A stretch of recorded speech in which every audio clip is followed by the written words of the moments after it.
You ask Tiger to solve. This deals with linear equations with one unknown. The final result is k equals -3/11. Let's solve it step by step.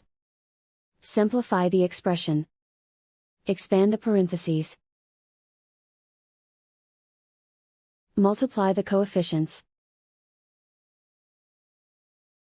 Simplify the arithmetic. Group like terms. Simplify the arithmetic. Group all constants on the right side of the equation. Subtract 3 from both sides. Simplify the arithmetic.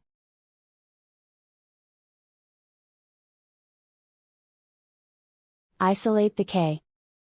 Divide both sides by 11.